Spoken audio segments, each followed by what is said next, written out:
ठीक है। और आपकी छवि बहुत अच्छी बाहर है, के तो मेहमानों के पास आते हुए साध्वी विश्वरूपा जी आपके पास आते हुए, योगिता भयाना जी अब आपके पास आते हुए, हमारे साथ दोनों मेहमान जुड़े हुए हैं। साध्वी विश्वरूपा जी, क्या जरूरत है प्रेमानंद जी महाराज को इस तरह का बयान देने की? आप भी समर्थन में खड़ी हो गई हैं। जहां पर जो गलत हो उसको गलत भी तो बोलना होगा ना। बिल्कुल आप चित्रा खुद जी, एक महिला है साध्वी जी।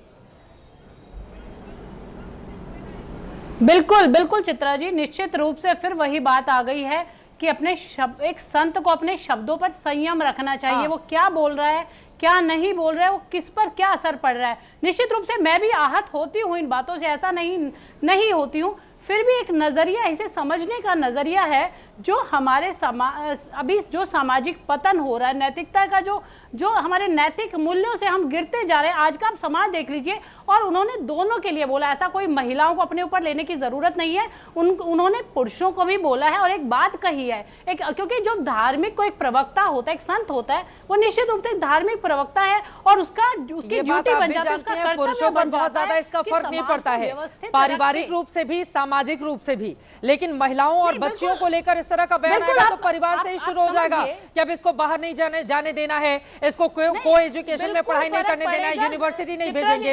ये समझिए, एक बार मेरी पूरी बात पूरी सुन लीजिए कि जो ये एक चिंता का विषय भी हो सकता है, ये आपत्तिजनक के साथ साथ ये चिंता का भी विषय है, विचारणीय विषय भी है, इस पे विचार करना भी आवश्यक है। क्योंकि बार बार पिछली बार भी यही कहा गया था कि जो हमारे समाज में जो हमारे बच्चे हैं वो लिव इन में रहना बहुत पसंद करते हैं, वो बिल्कुल अपने माता पिता की अवज्ञा करना बहुत पसंद करते हैं, और इस वजह से वो एंजाइटी, डिप्रेशन, परिवारों को टूटना। साध्वी विश्वरूपा जी, बार बार जिस लिव इन रिलेशनशिप की हम बात करते हैं, अगर मैं गलत हूं तो हमारे साथ तमाम मेहमान जुड़े हुए हैं, प्लीज आप लोग मुझे करेक्ट कीजिएगा।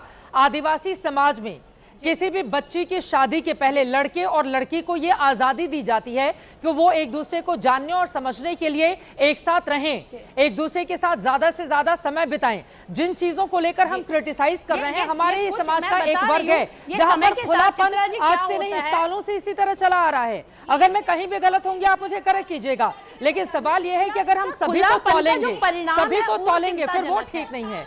एक बार मेरी बात हो जाए योगिता जी के पास। बताइए, क्या हमारे बच्चे आजकल नशे में पड़ रहे हैं?